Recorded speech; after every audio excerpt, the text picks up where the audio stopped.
সাধারণ জনগণ প্রতিটা অংশের মানুষের কাছে আমরা আহ্বান জানাচ্ছি যে দিল্লিতে নরেন্দ্র মোদীর নেতৃত্বে সরকার চলছে। এই রাজ্য বিজেপির নেতৃত্বে 18 সালে অনেক ত্যাগ তিতিক্ষা সংগ্রাম অনেক খুন রক্তের উপর দাঁড়িয়ে এই রাজ্যে সরকার পরিবর্তন হয়েছে। আমরা এত সহজে এই সরকারকে ছেড়ে দেব না। এই রাজ্য থেকে আমরা এই রাজ্যে যেভাবে ভাষায় বিরোধীরা বোঝে আগামী দিনে সে ভাষায় জবাব দেওয়ার জন্য তৈরি রয়েছে বন্ধুরা। গণতান্ত্রিক পদ্ধতিতে আমাদের মুখ্যমন্ত্রীর নেতৃত্বে, আমাদের প্রধানমন্ত্রীর নেতৃত্বে, আমাদের রাজ্য সভাপতির নেতৃত্বে বন্ধুরা।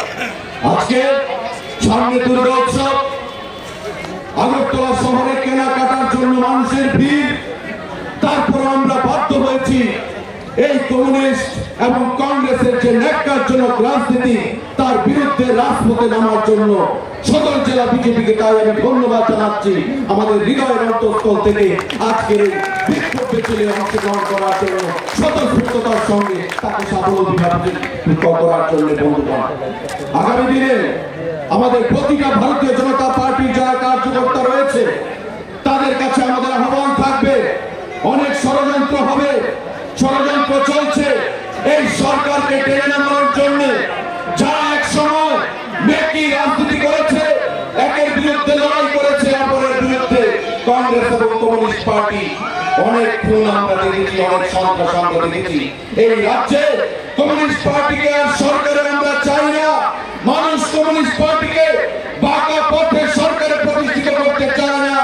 ইতিহাস বলে কমিউনিস্টরা যখন সরকার থেকে চলে গেছে তখনই তারা বাঁকা পথে সন্ত্রাসের নমুনা অজুহাত দেখিয়ে বাঁকা পথে খোলা চলে মাছ ধরার জন্য কংগ্রেসকে কাজে লাগিয়ে তারা সরকারে প্রতিষ্ঠিত হতে চেয়েছে।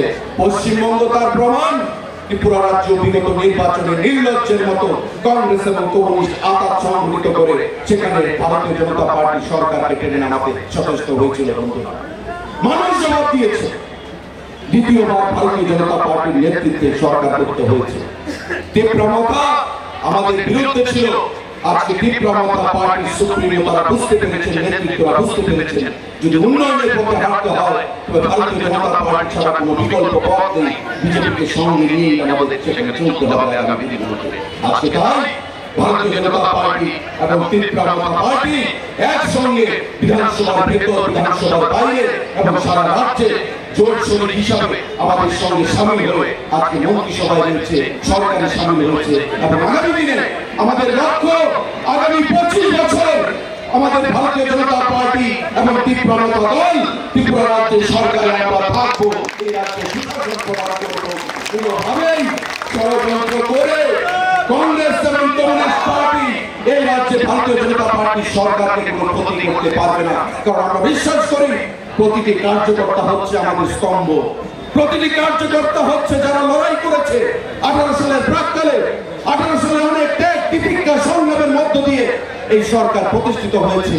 কোনোভাবেই আমাদের সরকারের পতন যেন না ঘটে, এই ষড়যন্ত্রের মধ্যে যেন আমরা কেউ ভুলবশত পা না দিয়ে ফেলি, তার জন্য আমাদের প্রত্যেককে সজাগ থাকতে হবে, সচেষ্ট থাকতে হবে এবং সাবলীলভাবে গণতান্ত্রিকভাবে আমাদের প্রদেশ সভাপতিকে শক্তিশালী করে, আমাদের মুখ্যমন্ত্রীকে শক্তিশালী করে, নরেন্দ্র মোদীজিকে শক্তিশালী করে, যিনি অনেক কষ্টের পরে 2018 সালে সরকার পরিবর্তন করে দিয়েছেন। আজকে তাকে সম্মান জানিয়ে আমাদের এই রাজ্যে ভারতীয় জনতা পার্টি সরকারকে সামনের দিকে এগিয়ে নিয়ে যেতে হবে। আমি বক্তব্য